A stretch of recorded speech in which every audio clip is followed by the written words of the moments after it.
دوای 10 ساڵ لە تەواوبوونی کاری نۆژەنکردنەوەی مۆزەخانەی کەرکووک لە مەراسیمێکدا بە بەشداری بەشێک لە بەرپرسانی دام و دەستگاکانی کەرکووک و ئامادەبوونی هاوڵاتیان کرایەوە. مۆزەخانەکە چەندین پەیکەر لە خۆ دەگرێت کە گوزارشت لە فۆلکلۆر و کار و پیشەی نەتەوە جیاوازەکانی شارەکە دەکات.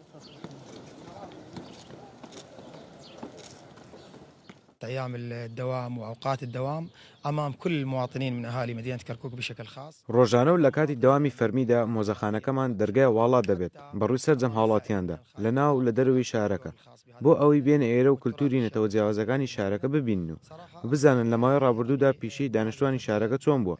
ئێمە ماوەی زیاتر لە 10 ساڵە کاری ئەم مۆزەخانانەمان تەواو کردبوو، بەڵام بە فەرمی مۆزەخانەکە نەکرابووە و لەمڕۆ بەدواوە بە فەرمی دەرگای مۆزەخانەکە واڵا دەکەین بەڕووی هاوڵاتیاندا. وسوف تكون أبوابه مفتوحة أمام كل المواطنين. رسمێکە لە نێو قشڵەی کەرکووک بامەدەبوونی ژمارەیەک لە بەڕێ بەرەگشتەکانی وەزارەتی ڕۆشنبیری حکوومەتی عێراقی فترە مۆزەخانی شاری کەرکووک کرایەوە بۆ مۆزەخانەکە بریتە لە کۆمەڵێک کەسایەتی هەروەها کۆمەڵێ باڵی پیشە و کاری دەستی کە سەردەمانی ڕابردووە لە شاری کەرکووکە هەموو نەتەوەکان ئیشان پێکردو یاخوا کاریان پێکردووە. ئومێدیشەکەین لە ئێستا بەدواوەیتر دەرگای ئەم مۆزەخانەیە بەڕووی هاوڵاتانێ بکرێت و ئێمە ماڵی ڕۆشنبیری کەرکووک بەرنامەیەکمان ئامادەکرد بە هاوکاری یەکێ لە دەستگا خێرخوازەکانی ئەم شارە کە بتوانین خەڵکی خوێندکاران و قوتابیانی گەڕەکە هەژار نشینەکان بە بەرنامە سەردانی ئەم شوێنانیان پێ بکەین و بۆی هەم چاوکراوە بن هەمش لە کەلتور و مێژووی ئەم شارە. بەشداربووانی مەراسیمەکە خۆشحاڵن بە نۆژنکردنەوە و کردنەوەی مۆزەخانێکی لەم جۆرە کە بەرجەستەی کەلتور و ڕەسەنایەتی شارەکە دەکات و مێژووی پێکەوە ژیان لە نێو نەتەوەکانی شارەکە دەپارێزێت. مۆزەخانەی پێکاتەوە لە چواردە بەشی سەرەکی کە پێکاتەوە لە پیشە کۆنەکانی کەرکووک لە ساڵانی چلەکانە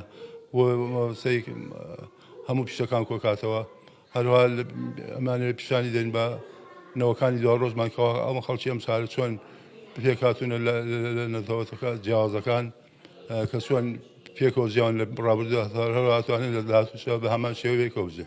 زۆر پێم خۆشە کە لە کفریەوە هاتمە بانگێشە کریامە بۆ قشلە لە کەرکووک کە ئەمە تحفەیان لێرە مۆزەخانەیانە افتتاح کردیە.